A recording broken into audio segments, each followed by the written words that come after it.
Mwadzuka bwanji ya Malawi nonse konse kumene muli, ambiri mitima yathu ili dioko maka amene ndife achibale awo amaikaliati amene tili maiko akunja komanso mkati mwa dziko la Malawi kufuna kudziwa kunena kuti kodi chachitika ndi chani ndi nyumba ya m'bale wathu. Ifali Limpopo FM sitimangothamanga chinthu chikachitika mwakuti ayi koma timafuna tifufuze. Amalawi konse kumene muli, taona chithunzi chikudusa pa social media chonena kuti nyumba ya maikaliati yayaka moto. Limpopo FM titapanga kafuku wathu mpaka kukafikira ainakewo amaikaliatiwo ayankhula kunena kuti china chilichonse pakati pa moyo wawo chili bwinobwino, ndipo palibenso ndi nyumba imodzi yomwe pa nyumba zawo, kali ndi nyumba ziwiri, kali ndi nyumba zitatu, kali ndi nyumba imodzi. Akunena kuti china chilichonse chili bwinobwino, awo angokhala anthu amene sakwafunira zabwino malinga ndi nyengo imene tili. Mwina akungofuna kwawo pyeza, komano maikaliati ali bwinobwino, ndipo nyumba zawo zonse zili bwinobwino, kandi mabizinesi awo ali bwinobwino, palibe china chilichonse. Mtolankhani wathu atayankhula ndi maikaliati ndithu ndi zimene tazipeza ifeyo a Limpopo FM kunena kuti maikaliati ali bwino, ndipo kumama waku maikaliati anapita kukapemphera. Mtolankhani wathu mmene amayankhulana nawo akupita kukapemphera, akunena kuti china chilichonse chili bwinobwino.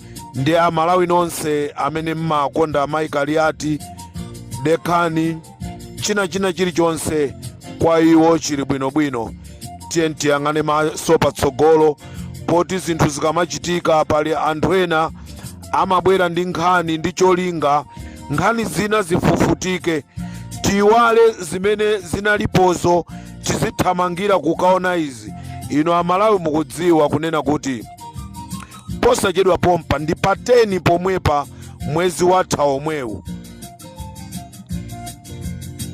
pamene imfa yatigwera, komatu mwaona anthu kuti ayankhule za imfa imeneyi.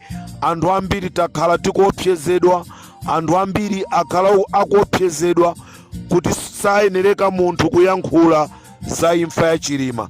Ndipo kumachitikabe zambiri zofuna kuti anthu azikhala akuthamangira nkumakamba zimenezo, tiwale za imfa ya Chilima. Ndiye izi ndi zina zimene anthu amene akupanga propaganda kunena kuti nyumba ya maikaliati yapya. Cholinga tisiye kuyankhula, Amalawi musiye kuyankhula zakulira kwa imfa ya Chilima, tisalire. Nde akubweresa zosiyanasiyana, komatu nkhani ya imfa ya Chilima Amalawi ambiri akudikirira, akufuna adziwe chona chake chenicheni. Kodi kunena kuti vice president wathu koma ndizona ndege inamuchosa jekete, ndi zimene tu Amalawi akuyembekezera zimenezo. Kodi vice president wathu ndizona mpaka kumuvula trouser, zimenezi ndi zimene Amalawi akuyembekezera. Ndiye pakamabwera zinthu zina Amalawi zikumangobwera kuti zitibalalisa anthufe. Ndiye nditha kusimikizirani kunena kuti amaikaliati ali bwinobwino. China hatutati tikukumbuseni kunena kuti paja Boni Kalindo ali kumangochi kumene kuli chigamulo cha kumulandu wa kumangochi. Zonse tikuuzani pa Limpopo FM. Ndikateronso mu nthawi imeneyi ine Comrade Ntanyi wa pa Limpopo FM. Tionane nthawi inayo.